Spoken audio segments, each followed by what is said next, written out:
All right, maybe you noticed it, maybe you didn't. It has been a little less humid yesterday and today, and it looks like that drier air is going to linger for quite a while longer.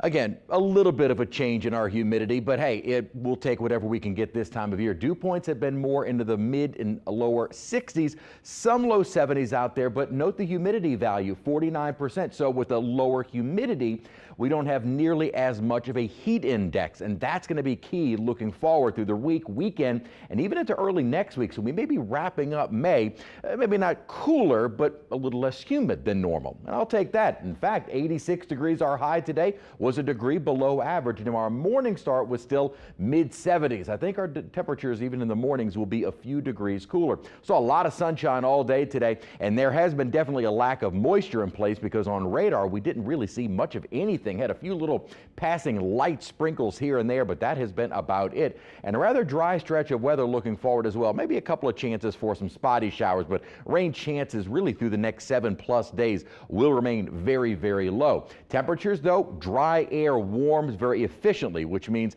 we're not exactly getting into cooler air, but the less humid air does make it feel a bit more bearable. And in fact, the dew point temperatures through the overnight may pick up a little bit, but generally speaking, staying on that lower end. Now, once we get into the summer months, June, July, August, early September, those dew point values can be in the mid-upper 70s. So 60s to lower 70s isn't too bad. And the dew point trend looks to be with even drier air moving in toward the end of the week, and some models keeping that dry air in place even going into the weekend. This is kind of a broad look at the dew point forecast, and it's not perfect, but what it does indicate is we're going to see a fairly persistent northerly flow over the coming days, probably being reinforced as we head toward the weekend. So generally speaking, we're not looking at that tropical moisture coming back in. In fact, we should see a dry trend looking forward. I'll explain why in a moment. A lot of sunshine over the next several days, staying mostly dry and a bit less humid. Not exactly a fall-like feel, but again, dew points today were a little bit lower, and that does make it feel a little bit nicer.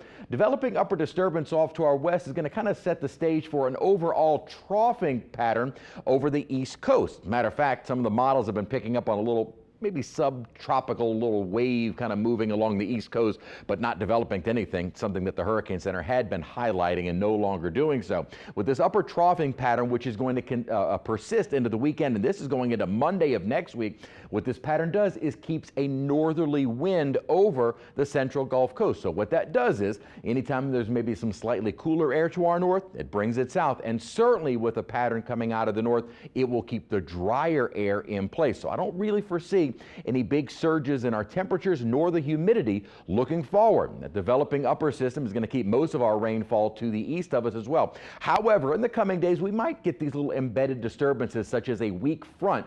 It might help to trigger a few isolated showers during the day tomorrow, and some of the models picking up on maybe a slightly better chance for a few more pop-up showers with another little boundary moving through on Wednesday. But overall, rain chances looking forward will stay slim to none, and it looks like our temperatures will stay kind of either at or maybe a little above average, but the humidity is what should make it feel much more comfortable. So 88 degrees our high tomorrow. Again, I'm calling it a little less humid Tuesday, Wednesday, Thursday. Then we start to get into some of that drier air with that big upper low developing along the east coast but southeastern part of the nation, and that should really help to bring in some much less humid air as we head into the weekend and early next week.